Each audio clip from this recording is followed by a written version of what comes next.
I came to this precious pearl of the Caribbean by mistake, just as another cruise ship worker having some break. Nassau is a very important and prolific cruise ship port in which thousands of passengers debark every day. I couldn't stop looking at the majestic and beautiful Atlantis Hotel.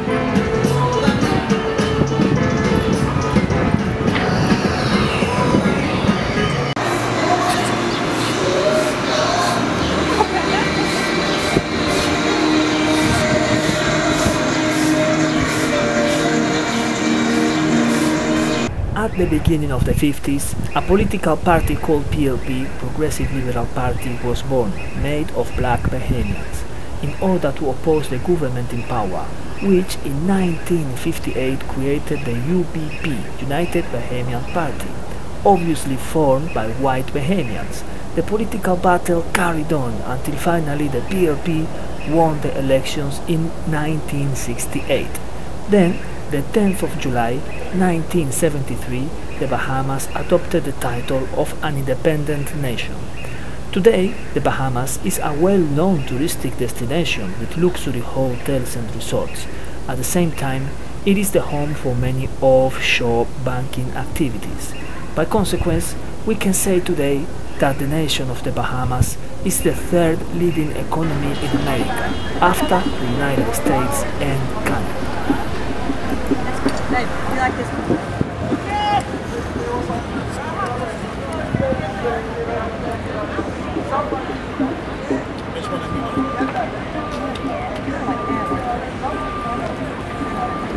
You can say hi if you want to the camera. You can say hi if you want.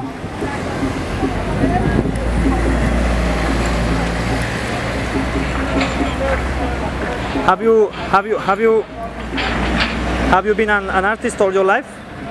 Have you been an artist all your life?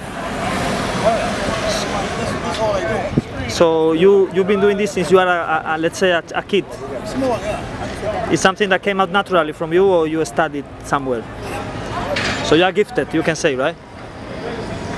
And you love what you do so much. I bet I guess you are lucky, no? Because at least you can make a living of what you love, right? Okay, thank you. Hello guys, so you are telling me it's not your first time in Nassau? No, we're crew members on board one of the cruise ships. We come here a lot. Okay, so do you like the city? We do, love it. And have you been anywhere else than the downtown actually? No, we've just kind of hung around here. We've been all up and down the main strip and downtown and everything, but yeah, we tend to stick it close to the port. And if I ask you if you feel that if you are a part of Nassau, would you say yes? I feel a part of Nassau, yeah. And if, let's say, the ship goes to a different itinerary and you cannot come back here, would you be upset? Yeah, that'd be sad. Definitely. So you love it, eh? I love Nassau. Okay, thank you so much guys. Thank you.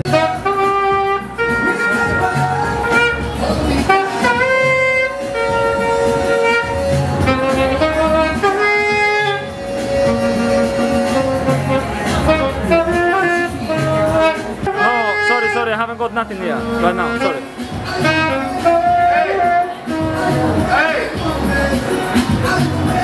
Okay, now, so you are saying that the Bahamian music is not enough promoted or appreciated by the Bahamian people? Well, it is promoted, it is appreciated, okay, but not promoted as enough. And for example, during the carnival, you don't listen to Bahamian music?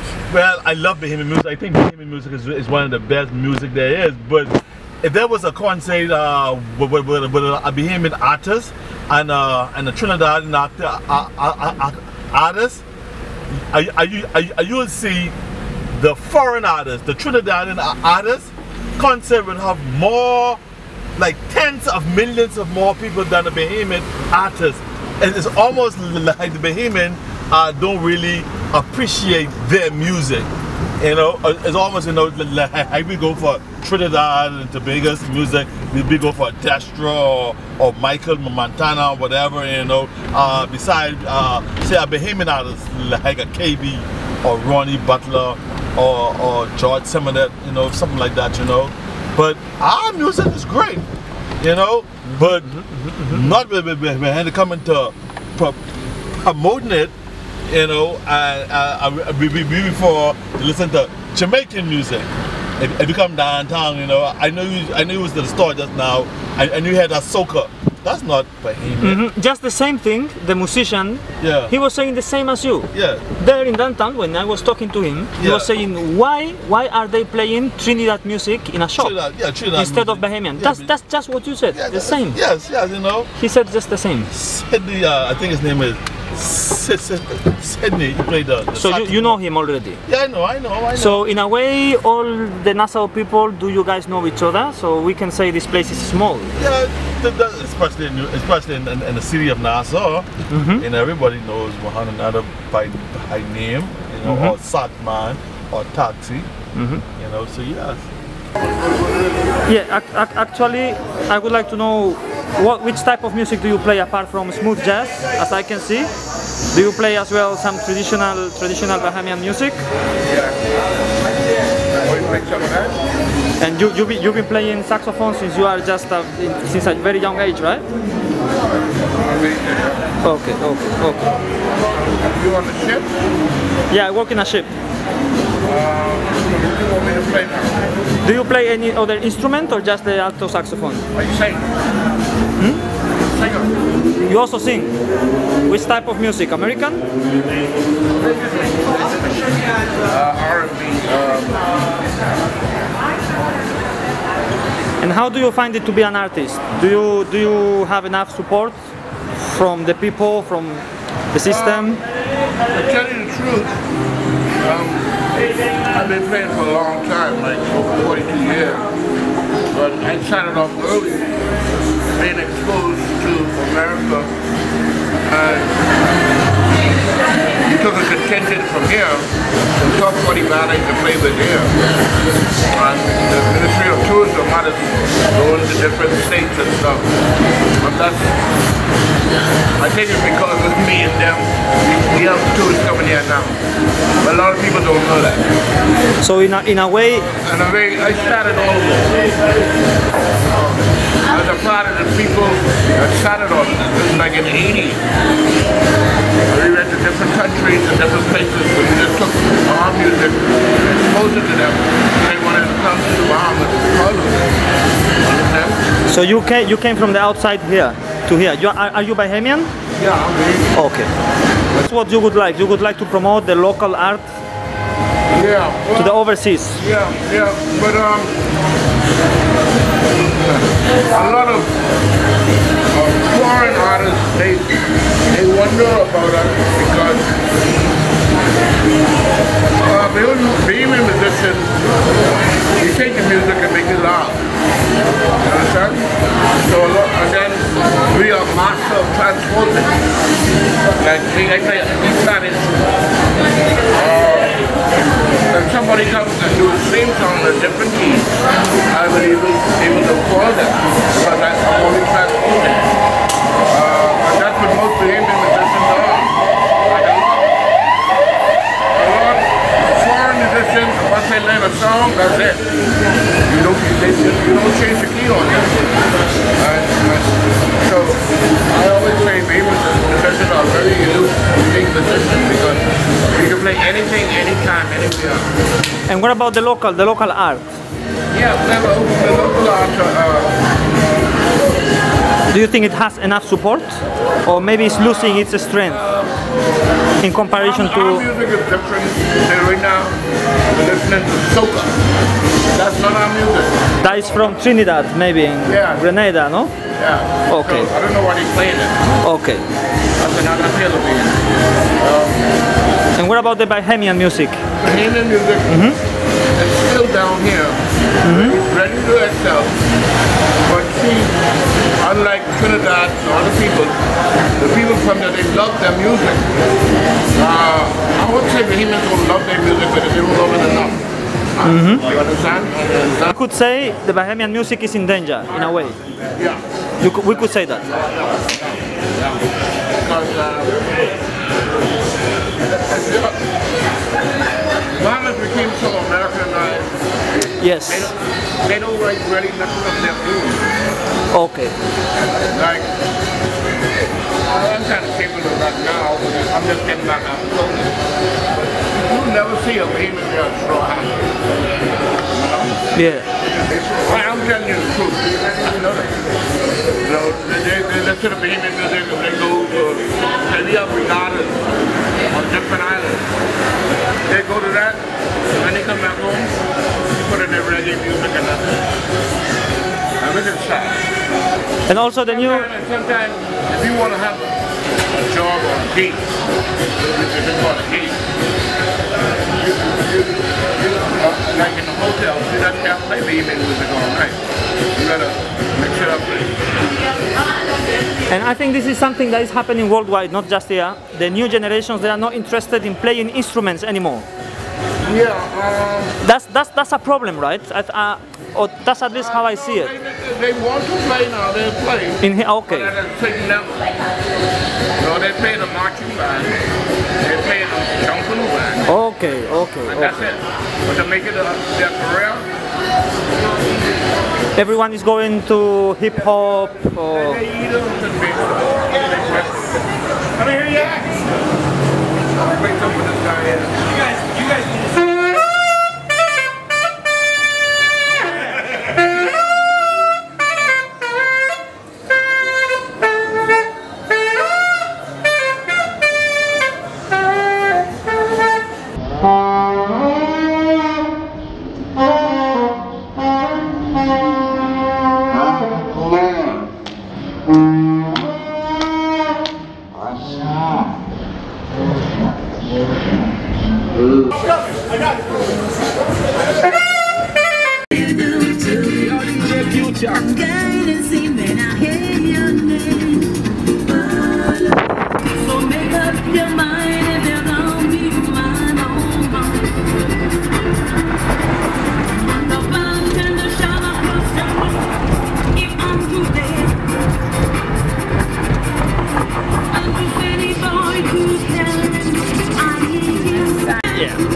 Got it?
The Spanish and took over the island. That's causing the British to build a fort. And let's say as Bahamians, sorry to interrupt you, sorry. Yeah, sure. As Bahamians, how do you feel about Spanish and how do you feel about English? For you, were both same as harmful for the locals or for the African people or whatever, or you feel like English are better than Spanish or well, Spanish in the Bahamas, you asked me a very important question, about the Bahamas, about the history and your collective well, feelings. You asked me a question about can I say it's a very religious country, and we go on back to religion. Now, us in the Bahamas, I'm a proud Bahamian, all right? We in the Bahamas, right? We believe in God 100%. 80% of us believe in God. Like I say, a different denomination, whatever you want to believe. So when it comes to race and class and all that kind of stuff, as Bahamian, we don't see no difference between a Spanish and a British and the Jews and the Gentile and all that kind of stuff. All we see that as a person is keys and the piano, Ivory and Ivory and ebony live together as one. Just like your tongue live in your mouth.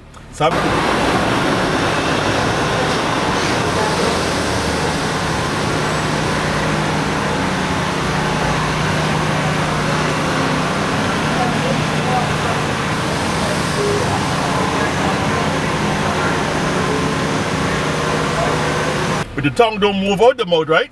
So it's just like a part of the history, and that's a part of the history. You don't have any type of resentment. No, history. That's why it's called history. History is to know your past and not to repeat it.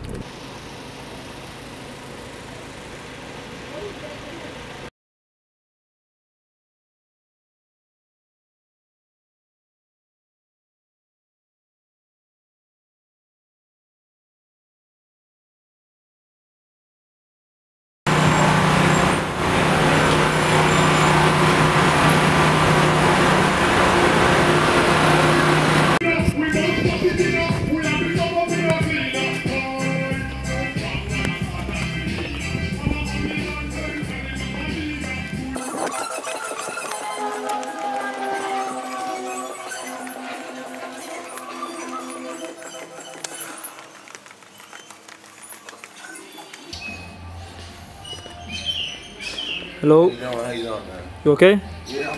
So this is the Queen's Staircase, yeah? Yeah, pretty staircase.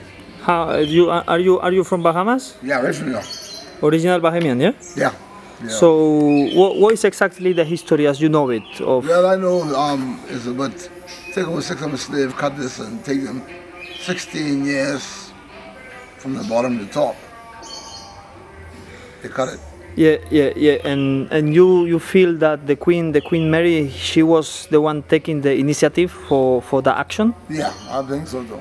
So as Bahamians, are you thankful to her, or do you appreciate that fact, or you really just see it as a historian thing? And yeah, the history, Bahamian history, right? It's become history, and it's something that you can look through, and you can share with other people from all over the world, different part of the world. And what about you? How do you see your country? Do you see it's going in the right direction, or is it going in the wrong direction? I mean, it could be better. But to compare with other nations in the world, what they're going through, I appreciate being here part of the Bahamas. So you feel like the world financial crisis that affected many other countries has as well affected the Bahamas? Bahamas, yeah. So you think that the 80s and the 90s were better times than right now? It was better, yes sir, yeah. I believe it was better. And as time goes, it gets worse. And do you like the fact that the Bahamian dollar has the same value as the American value? Yes sir, dollar for dollar, yes sir. So how do you feel about it? Do you think that is beneficial for you guys? Or? Yeah, I think so, yeah. Because it's dollar for dollar. Same thing value with American dollar value the same thing. Okay. So yeah, thank you.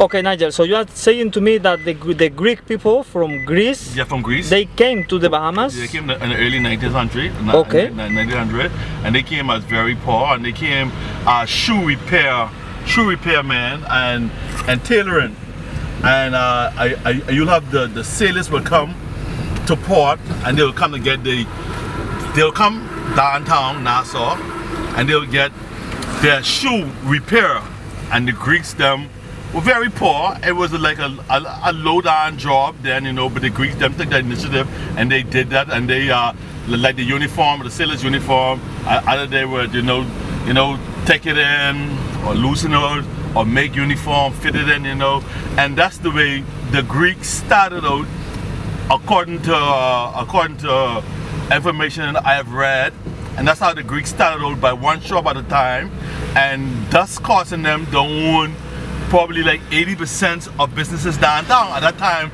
the land was very cheap.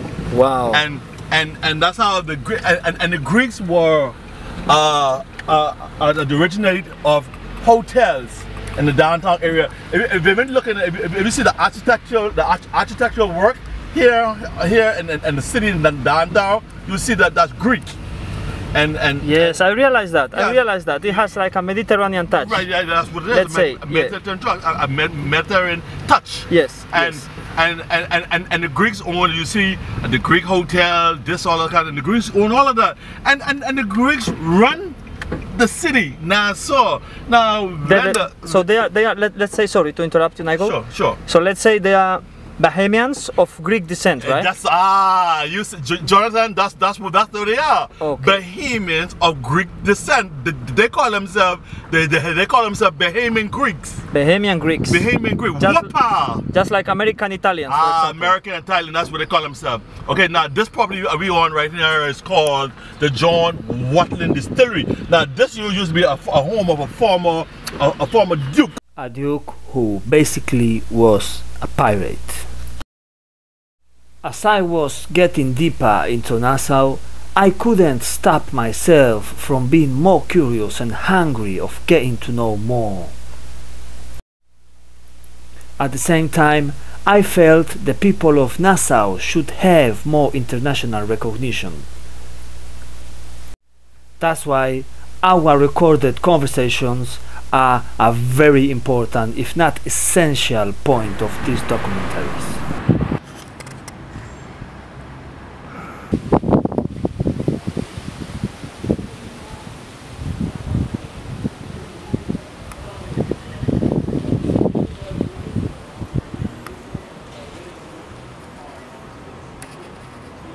My name is Maddie. I work here at the National Art Gallery of the Bahamas. I am the executive assistant of the National Art Gallery. So, are you an artist yourself? No, I'm not an artist. I'm an art enthusiast. I work with a beautiful, dynamic team of great artists. I also have been a part of the Bahamian art community for about 10 years. Okay, so that sounds amazing. These islands, specifically Nassau, seems to have a lot of art culture, right? Yes. So when we talk about art, what is it that art? For example, literature, paintings? So Bahamian art is this beautiful melting pot that kind of reflects the culture of the people. So various artists do a lot of things. Me personally, I love to see mixed media work. However, we have lots of artists who are phenomenal in charcoal drawings and sketchings, awesome wood prints, great design aesthetics because of Junkanoo, like Junkanoo craftsmanship. The craftsmanship of it is great. We are very resourceful, so there are a lot of times where you'll see artists using mixed media or multimedia pieces. Recently, a lot of them are getting into like film and video, and you know, with NFT coming on now, everything is kind of digital. So that's been a pretty amazing thing to see. But yeah, so it's just like this great melting pot of lots of artistry. Also, Bahamians love like huge installation pieces. Like the bigger the better, the more community centric it is, the better. The more profound it is, the better. Yeah. And do you feel like you are exporting art? I don't feel like we export art enough because think our orange economy is still working on how to package it and export it. Because, you know, with this whole narrative around selling your culture, we don't want to feel like we're selling our culture, but there is a way for us to export our culture and make it beneficial for everybody. It seems like you really do have support from the government, right? Oh, absolutely, yes. Our government loves the art community. It's phenomenal to see how many of the governments currently and past governments are so attuned to the artists who are actually active, and a lot of them are actually best friends to a lot of great artists like Brett Malone, Max Taylor, Amos Ferguson, Eddie Minnis, of course, Chippy Chipman, who was a performance artist. Yeah, like a lot of them all of them grew up together, so they're friends and they know each other. Yeah. And do you feel like the young people, the younger generations, are they keeping the art, the Bahamian art alive? Oh, absolutely. This current generation, they are doing a phenomenal job embracing the history, but also taking it 10 steps forward. They are pulling in a lot of references from old traditional art and making it very new age. But then they're also creating their own version of what they think art is. And I think that's the most amazing thing to kind of see and capture. And at the gallery here, especially in the art community, it's important to figure out ways to historically document when certain trends kick off. Yes. Okay, thank you so much. Yeah. You're welcome. We're educators. So this is a high school. This is a high school.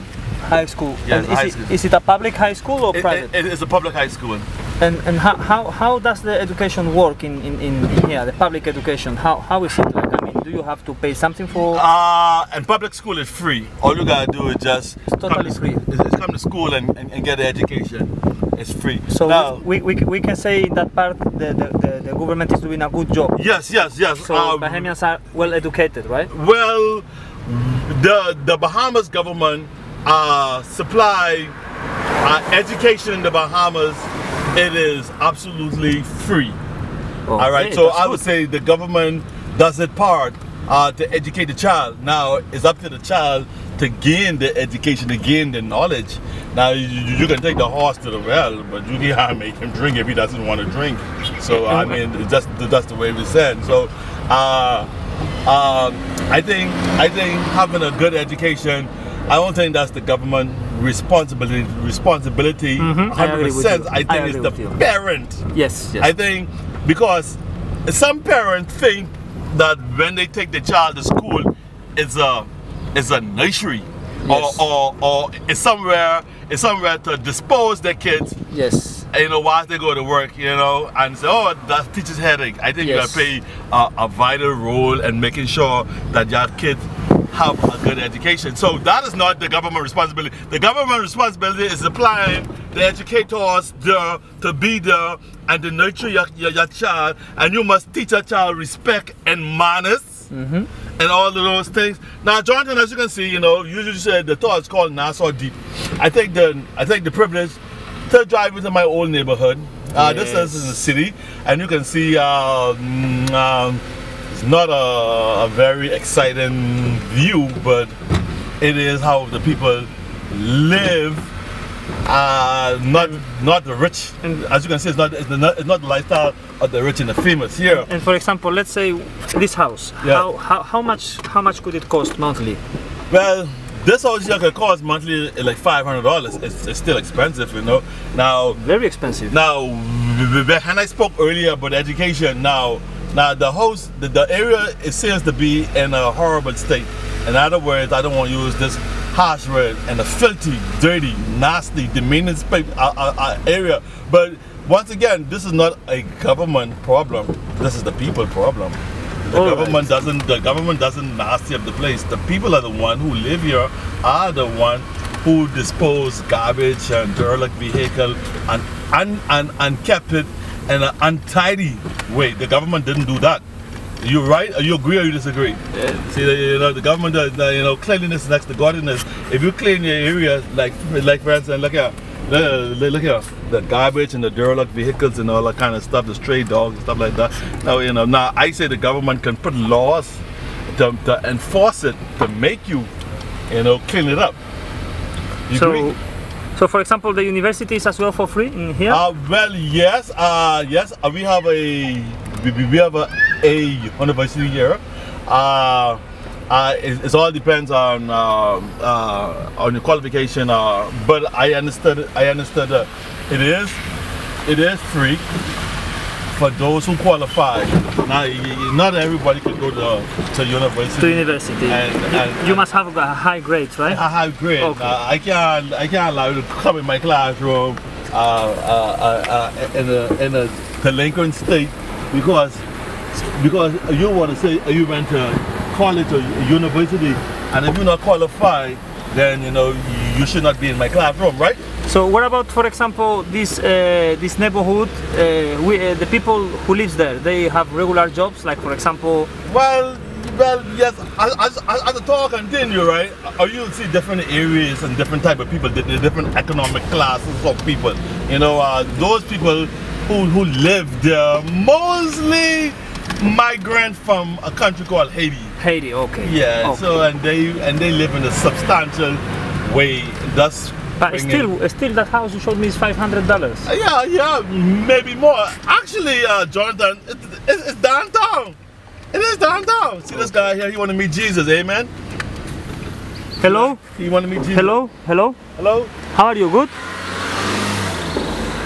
Yeah, he good. Yeah, he good. He just come across the street. He want to meet Jesus. Now, yes. Jonathan, are we going to the most historical site ever? This area is called Fort Finn Castle. All right, now. So for example, if a person, let's say I'm coming here and I'm working in a regular job, any type of thing I can think of. For example, I'm a carpenter or taxi driver or chef. No, this type of jobs. Yeah. Waiter. I don't know. Yeah. How much would be the income, the regular income for a Bahamian working class person, let's say? Well, you know, minimum wage is $210 a week. Remember, with $210 a week, a month is $840. It all depends on your qualification, you know, who you are, and what. All depends on your qualification, your quality, of what you bring. If you was a waiter, right? If you was a waiter in a hotel, you make good money. You was a bartender in a hotel, you make good money. You was a carpenter, you make good money. You know. It depends on your skills. It depends, you know, all the skills, you know. Now, not because a person live in the area doesn't mean that he's not qualified or he have skills or something. Probably just want to live there. Some people just, I don't know how to say it, you know. That's lousy, you know. And what about the tax? You have to pay high taxes every month? Or? Value added tax. We pay 10% value added tax. Value added tax, I mean, whatever you purchase, you pay 10% tax on that. We doesn't have an income tax or corporate tax. Now, Jonathan. Yes. My phone always go ding ding. Okay, so now we are entering the old. Well, you know, we entering the eastern part of Bay Street. Eastern part of, okay. The eastern part of Bay Street, for apparent reason, you know, I've been in a derelict state. Okay. In a derelict state, you know, and it's not due to the pandemic, you know, either. It's I would think it happened to the. So this let's say. This started to fall during the pandemic, before or before? No, before. I'll say in the late 90s. Late 90s, yeah? In the late 90s, all this started to fall. Some say it's the rerouting of the street, but the street used to be a two-way street going up and down. Now it's one-way heading east. I might be her right there. Yes. Some locals who didn't want to show up in front of the camera told me very seriously that the situation in East Bay Street is only getting worse. Apparently, one government after another promised to change it, but it is nothing else than just words.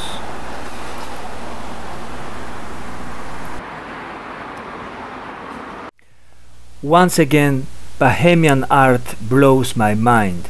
In this case, the very interesting setup of different colors and how the strength, power and cause of Bahamian woman is perfectly reflected. Also, the different figures combine perfectly into an even symmetry which gives to your eye the energy and heat of the Caribbean in the daily lives of their people.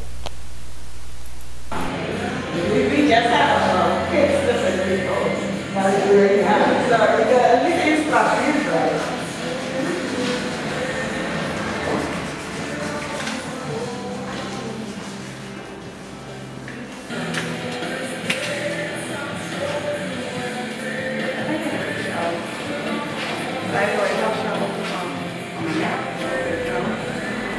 Well, see, I'm proud, girls. You know, see, I'm proud. They still. So, hello, where are you from? These are local Bahamian girls, really. Okay. So I would like to know, you are here buying some jewels, right? Yeah. So is it just because you like it, or because you want to support, let's say, the local art and the local business Well, people? it's both. I like it and I love to support my Bahamians. So do you feel like as a younger generation you should support the Bahamian art? Or yeah? We live everywhere is art, you know. The Bahamas is full of art. I realize that. And what about, for example, another fields like literature and music? Do you think the younger generations are really doing something for it, or not really?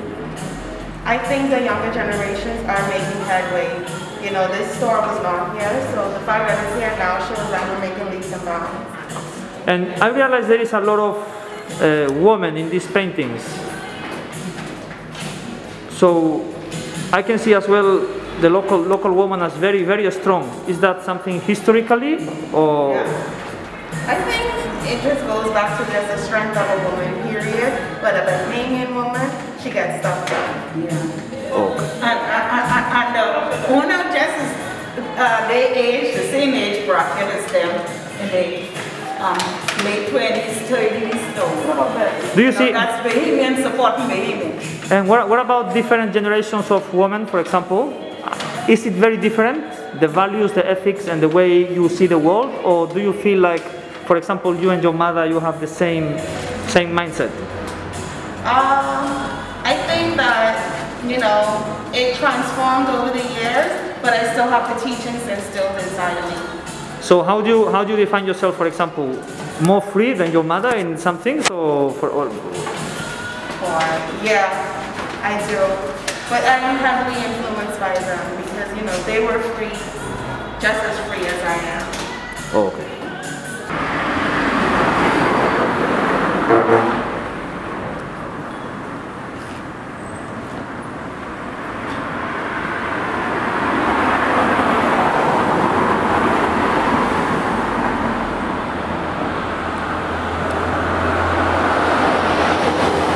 Still owned by the Greeks. I tell you, they first started out as shoe repairman and tailoring. Not the Chinese. The Chinese is a Johnny come lately. They're owned by Greeks and the British.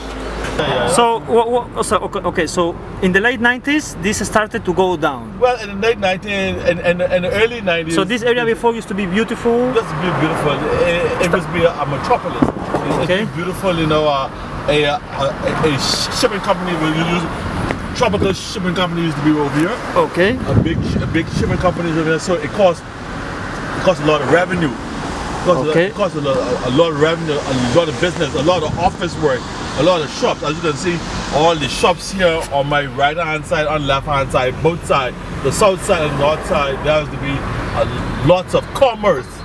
Lots of commerce happening right here. Bay Street started from where I first meet you from, heading all the way out east. You know, they had the like nice expensive restaurant like Old Bach and Tony Roma's and all those kind of stuff, you know. Are you ready to be into the rum cake factory, right? Yeah. Are you ready to be into the we could go and talk to them as well, no? But maybe maybe next time. Yeah. As you can see, it's all ocean view. See that it's all ocean view. So then what happened here? Why did this place drop down so what happened is, right? So dramatically, let's say, yeah. Well, dramatically is a good word. What happened is, right? And this is me saying this, the rerouting of the street. The street used to be two-way, up and down. Now the street is only one way, heading east. What happened is Atlantis. All this right here used to be nice, exclusive restaurants. See right here? They had like Coconuts, Luciano. There used to be the traffic police station right here. You know, what happened? Atlantis, which is a good thing. Some people say it's a good thing, some people say it's a bad thing. I've heard about Atlantis, they call it the plantation. Yeah, well... Is that true? I don't want to say they call it plantation. But some people told me this, that's how it's called. Yeah, you know, well, you know... In the popular culture, no? In the popular... and the plantation is that you went to work and you didn't get paid and you were a slave down here, you know. But if you have a job and you go to work, what you call a plantation? No, you say, well, I go to work. It doesn't matter. Now my question is, the shops owned by Bahamian people moved to Atlantis? Well, or they just had to close down and now another different business are in Atlantis? No.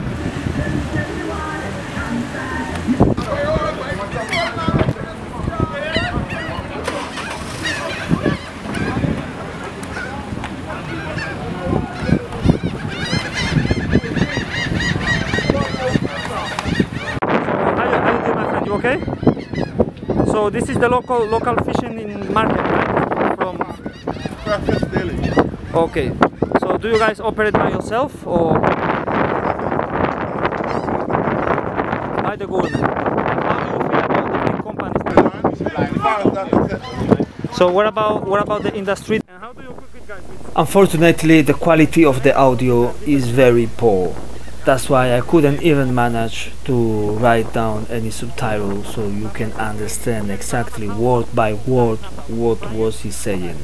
But what I can tell you is that they are very happy with the support they get from the local authorities, as from the government as well, and they are happy with the money they are making, with the sales and with their jobs, which I could see definitely they were very happy to be where they were. This is freshly every day, yeah? Every day, fresh stuff every day. That's the next cooler, guys. And if I ask you if you love what you do, would you say yes? Huh? Yes. If I ask you, do you love what you do, would you say yes? Well, we love it, man. No industry pay more than the freedom.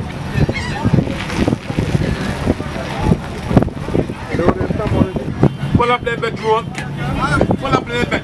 Pull up. Just a little bit. And have you ever thought of maybe going to another country, or you just want to stay here in Bahamas? I love the Bahamas. This is the best place. But in which way? When it comes to money or girls or the weather, the environment? Every way better. No place better. Ask yourself this question. Ask yourself this question.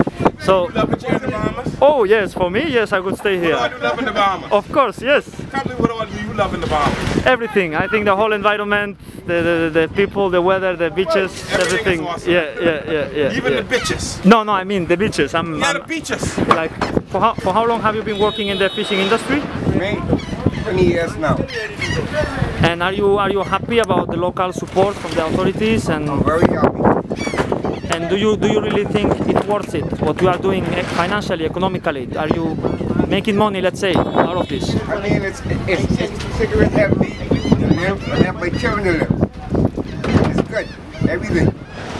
The money coming in, and the money going abroad, it's wonderful. And also you are doing something for your local product, which is good, no, as well? You feel good about it?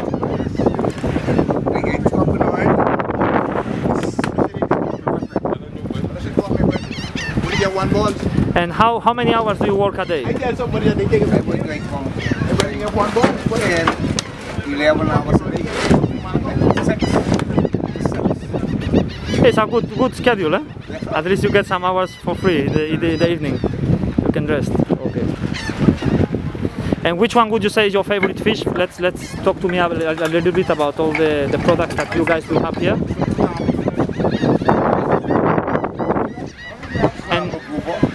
Do a lot of tourists come here to buy fish? Every day. Every day.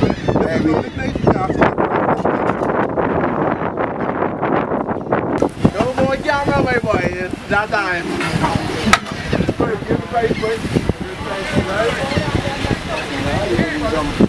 So, Collect the money. The boss will come.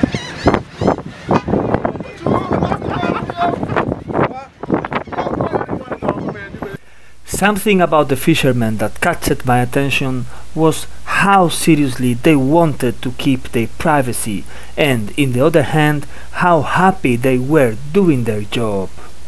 For me, it was more than a pleasure to be able and film such a great moment I had with them.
yeah, so how you are from Bahamas, yeah?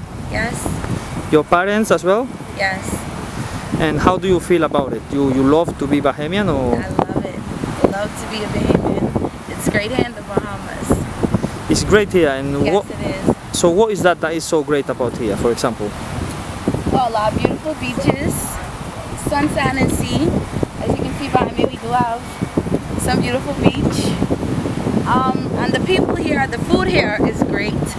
Awesome. The people, real nice, real nice people.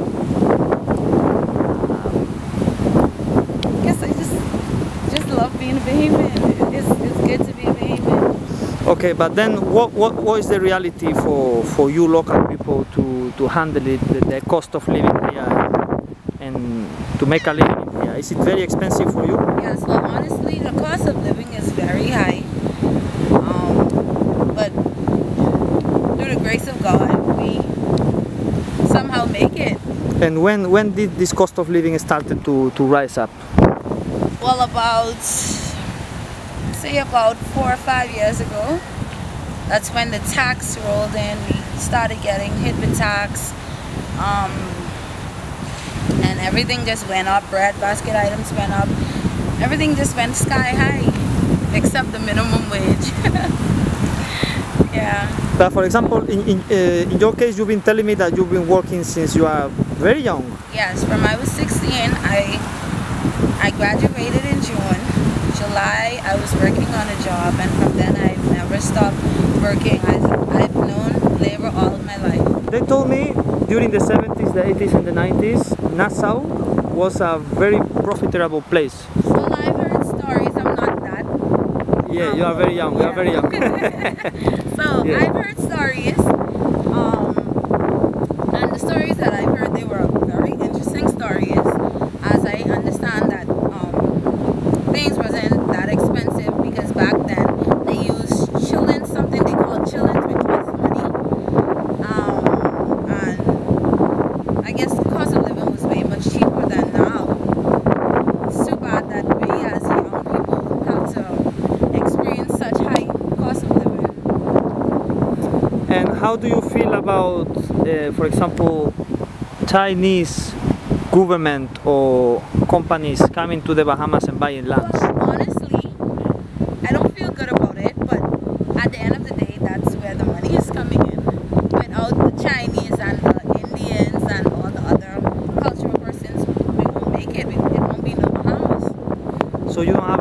of foreign investors coming here, purchasing lands? And something that I realized, Bahamian women are very strong. Yes, strong. Very. Very. We go through a lot. We tend to get through it, you know. And where do you think is that coming from? What's that? Where do you think is that coming from? My ancestors. The strength comes from your ancestors. Yeah. So is that because maybe the woman have to handle with a lot of things, or just equally the same, the woman and the man? No, women take it's way more on women's shoulder than men. You understand? Because men can, for example, men can, I guess, get a woman pregnant. At the end of the day, the man doesn't have to stay around to be with that child. So it still falls on the women. So that tends to put a lot of stress and burden on our shoulders.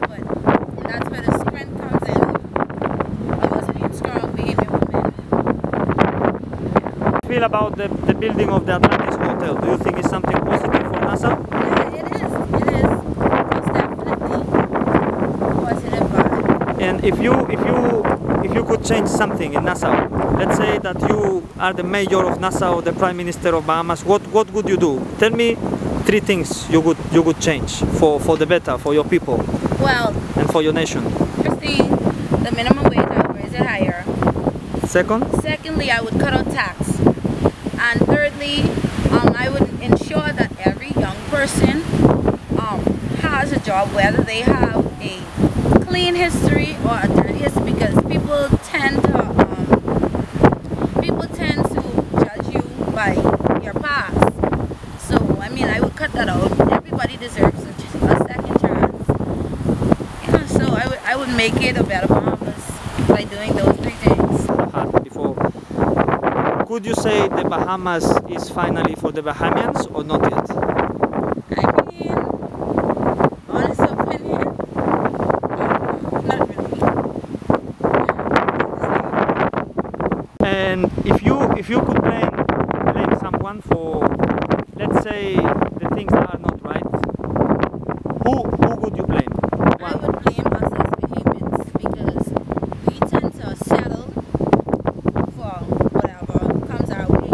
We don't try to make it better or try to live as one to fight around to what's going wrong. We just take it as it comes. So I would blame us as Bahamians for settling for the way things are now. On the Bay Street, that's why this street is called Market Street. So this is where the blacks came to market their goods downtown. This is just called Gregory Arch. So it was from this point to there? Yes. From this point to there is Negroes only, and from there to there is whites only. Okay. Okay. See, all this is the government house. It's still the pink one right there. You remember I showed you the government house? All this in the back here is the government house residency. All this right there. All this is right there is the government house residency. So this is Market Street. And for example, you as Bahamians, as I believe this is your ancestors' history. So Yes. Do you still feel painful about what happened, or you just see it as a history fact and nothing more than that? Well, like I tell you before, his history is something that the Harvey always should remember and be acknowledged of it, where it will not be repeated. You know, there's no anger. All right, it is what it is. You know, it's a teachable moment. All right, a lot of people feel they're not physically chained on, but they're mentally, the mentality that, you know, like we once had a minority government. We call it United Bahamian Party, and they once governed this island as a minority, and the blacks is a majority. And even though the blacks gained government in 1967, July the 10th, I mean January the 10th, 1967, well, we had to come down to the economic wealth. Well, the minority still owns it. The whites, they still owns it, you know. they still own the best piece of land, the best this and that, you know. But it can be solved through education, you know. We educated ourselves, you know, all kinds of stuff. But so you are still in this country, let's say in these islands in Bahamas, the white Bahamians, the descendants of the British, no? Yes, or whatever. Yeah. So do you think they still have today a better position than the locals? Yes. Than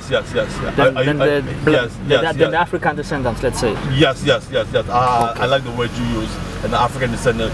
I will say the Caucasian descendants still have a privileged life here in the Bahamas than the African descendant. Yes. And okay, so are there interracial marriages? Yes. But this has been happening always, or is something new? It always. Always. And truth to be told, something about. I don't want to say other countries, black countries, but something with Bahamian. You know, they always think white is better, white is superior. So, and for a black man to go to England to get a good education, or at the bar as a lawyer or economist or whatever it is, you know, he feels, I say use the word he feels that Caucasian wives suit him more better than you know. We have progressed from slavery to 2022. I think now the advantage is a great education. Yes, you know, yes. I think the advantage is a great education. I don't think right now in 2022 people going around looking at say, oh, you Caucasian, I think I can involve in your family to get a head start in life. The only head start in life you have is the key that open all door, that's called education. Exactly. So I mean, so I believe a lot of interracial marriages, they love each other. No, I think it's genuinely love or attraction, independently of. Yes. Especially the females. But I understand what you mean, that some people might have that mentality of maybe that it means society moving up in the society. Yes. We have progress. Now, you meet like some people in different islands of the Bahamas who still have the stigma that black is not okay, and they will tell the whites or half like biracial children to look here, don't look for a dark-skinned guy like me. If you can see that 80% of the Bahamian people like dark-skinned like me, and you'll find like I don't know if you've seen a lot of light-skinned ladies, you know. Some of them are Bahamian, but some of them a lot of foreigners, you know, like English, American, Canadian, and stuff like that, you know. So, you know, it mix. They say, oh, this is good. Our kids is going to be beautiful. But it doesn't matter who the parents are, all kids are beautiful. And how do you feel about the other islands? For example, as a Bahamian, do you feel you have more in common with someone from Barbados, Trinidad, Jamaica, or with the African Americans? I think to who do you feel closer? When it comes to culture, eh? To all, and the Caribbean, for some reason, right? For some reason, when we meet our other Caribbean brothers and sisters, we that feel a connection. Because, you know, in the slave transshipment, we were divided. Some in Barbados, some in St. Lucia, some in Jamaica, and then we start talking about our ancestry tree, and we come to find out, hey, we can be related. Yeah, that was the old supermarket. It's now abandoned. Even though I haven't been to Nassau for that long, the natural charm of the people and the place itself made me develop such an empathy. I even felt bad to see how abandoned the working class neighborhoods were like.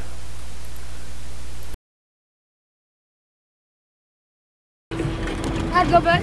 Say how'd go, babe. What did he say? He said how'd go, babe. Like, what's up? They speak real.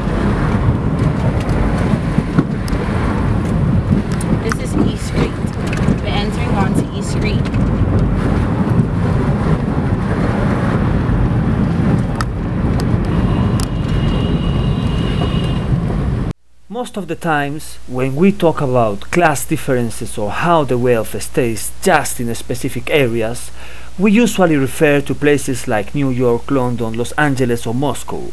But in the well-known paradise of Nassau, unfortunately, we have to face the same problems. Not too far away from the east, a neighborhood clearly for Bahamians with regular jobs, tourists and wealthy people are driving by in expensive cars, buying Rolex, spending more than $1,000 per night in fancy hotels, or just debarking from cruise ships to have a great time in downtown. And what about the crime? This is very safe, no, Bahamas? That's a lie. That's the lie. It's very safe for me and you, because me and you are not into crime, but there is a high rate of crime in the Bahamas. I get bad news for you. The crime is very, very, very, very, I put the emphasis on it, high in the Bahamas. We are peaceful, loving people, but we are murderers. We are pirates. We are cutthroat. Two guys the other day tried to kill each other. They both shot each other. And then three guys was running behind one guy and they fired shots at him. And guess what happened? A little 4-year-old was caught in the crossroad and died. Where's my newspaper? Read my newspaper. I understand. I believe you, man. Huh? I believe you, bro. I'm listening to you. You know, so crime is very high, and it's called crime of retaliation. I use the word senseless. I use the word no friggin' reason for you to have turf war or beef with the guy you know all your life. It is stupid. I realize the people, Bahamian people, by nature, they don't like material things, no? They don't like material things? Yeah. Oh, they love material things. Really? Yes, they love the cars. How many cars you pass here? There are more cars than people here. You know, they like to dress up, they like to drink. Yeah. Oh, Bahamians are very materialistic. Yes, they are. Yes, they are. Oh, I thought they weren't. Yes. A Bahamian are very material. They hate before not to eat, but you know, have the latest or shoes now. In the inner city, you will see they sleep anywhere. When I mean anywhere, they might have the nice house, you know, but all they said is, man, I just want to go and sleep, man, shit. But they'll have a nice car.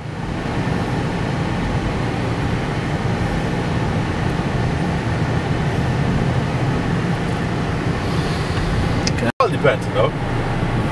I love Bahamian women, I don't give a fuck. I love.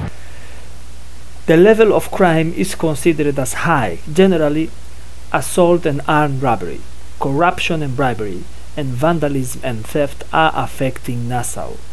In the 2020, the homicide rate in the Bahamas was of 18.6 homicides per 100,000 inhabitants, while in the US, in the 2019, it was of 5.0 per 1. People always say crime, but we don't make guns. So where does these guns come from? These illegal guns from America, 90%. Because I'll be right downtown. I bet you don't realize that. I'm 5 minutes away from the ship, so I just been around. You know, at least you can see. Okay, you see this park right over here. You see that park right there?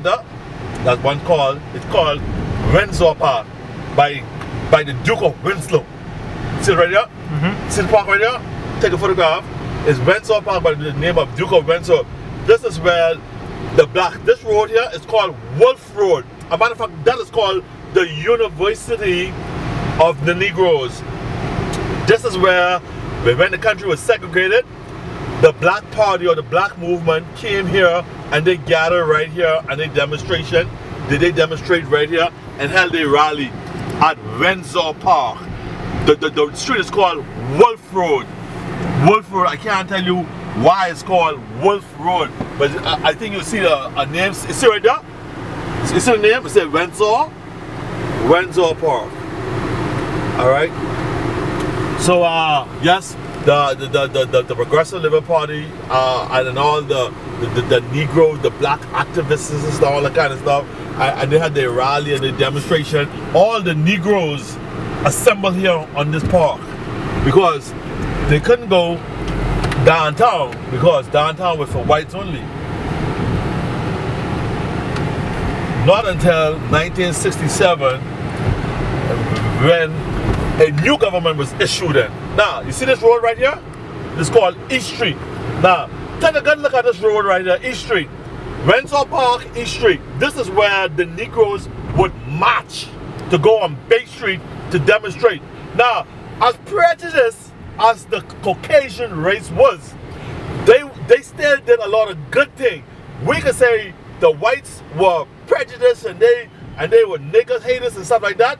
But one thing I can tell you about those white people, the blacks stay in their lane, meaning that they create entrepreneurship for the blacks. The blacks had their own everything, their own food store, their own barber, their own meat market, their own everything. I don't know if you understand, but I'm trying to tell you, their own bakery. So the blacks had no reason to go downtown.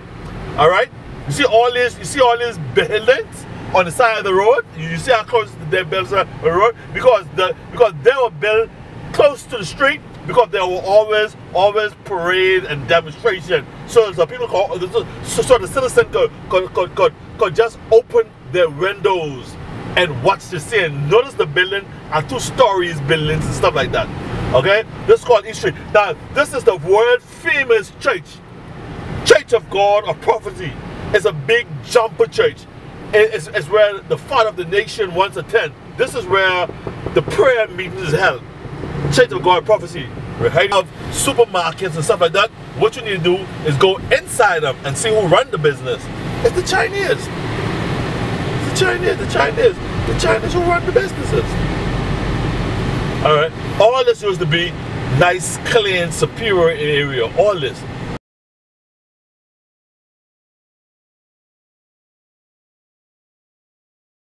We'll go here and you'll see what a drunkenness is all about.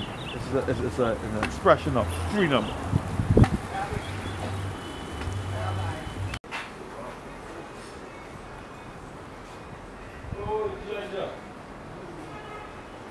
Okay. Yeah. That's a camera too, eh? Yeah. It's something like a camera, like a video camera. Take it. I'm recording video right now. Yeah, Yes. that's bad. I thought it's just a camera. No. No, This, recording. Not bad. This one is a silent killer. I'm telling you, we think that that's just picture I take it. Not bad. So this is very interesting. I was talking. In the days, we make a cowbells on a bicycle. Put it on a solar. Yeah, we make it on a bicycle. Go in on tablet. Okay. So explain to me a little bit more, please, about this item. So this is handmade, okay? Yeah, handmade. Yeah, they made it out of a bicycle, and we started to make it. The gentleman right here, before he died, he made it right here. He made it. The whole thing, yeah, but he passed away. What natural reasons or? Yeah, but 2 years ago now. And he used to. So how? Same gentleman here. Yeah. Yeah, who's doing it? He used to make the cowbells and he make that. And then he come back, he make this on a bicycle. Same thing right here. He make the cowbell. So is this bicycle specifically you just use it for the carnival time or Yeah, any time? Anytime. Carnival, Christmas, anytime. You know, this reminds me a little bit of the New Orleans traditional. Yeah. That's the one who named the Kalik? The Kalik Bear. The Kalik Bear. Bear hand. Okay. By the cowbell, they say. Yeah. And the other That's person? one of the oldest drummers from John Canoe. John Canoe, Chippy Chipmunk. Chippy Chipmunk. Okay. Yes. And him? Chippy Chipmunk. Yeah. John is his name. Chippy is the middle name. And he was the first president of the Bahamas. Prime Minister. After the independence, right? Yeah, Prime Minister, yeah. And you told me that before him, the black people and the white people couldn't mix. Yeah. Not like that. No. But after him, yes, he was. Yeah, he make it. allowed. Yeah, he make it happen. Okay. They had a section, right? It's called wall. They made a wall, right, to part off the blacks from the whites. It was called Collins Wall, a long wall, part of like half of the town. Like, yeah. Okay. And when we talk about Bahamian culture, Yeah. this place, for example, is trying to save the culture. Right, yeah. Okay, so why should you save it? Do you feel that your culture is in danger nowadays? No. See what we wanted to let the young kids carry it on. That's why he's saving. Yeah, that's what he's doing. Okay. Saving it like in that sense. Yeah. See, like some kids, they grow up like when we were small, right? We would shoot marbles, play this game, play the next game. But the kids today, most of them, all they know is like computers and cell phones. You know what I'm saying? Yes. You ask a young guy, can you climb a tree? Yes. You don't know how to climb. When we were small and growing up, we can climb any big tree. You know what I'm saying? So he wants to keep the culture alive. And how do you feel about America? Do you feel that they are these countries importing American culture in a way? Each other, yeah. Both, yeah. Okay. Yeah. They're like our next door neighbors. You know what I'm saying? Yeah. I'm recording a documentary about Bahamas. You want to come back? Of course. You want to marry me and come back? Yeah. For sure I will. Yeah. I'm going to keep coming here. Yeah, anything to He see. won this award here. This is one of the hardest awards to win. Triple Advisor. So if I ask you about the Barabbas and the tribe, how would you define it? Okay, he started off like with the old guys, right? They taught him a whole lot of stuff like that, right? And like some people leave and want to go on their own. He left and he went on his own, and he ended up becoming a leader of another group called the Roots, right?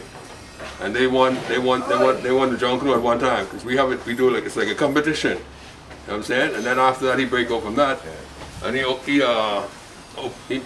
started another group. It's called the Roberts and the Tribe. His own original, another group. You see what I'm saying? Yeah.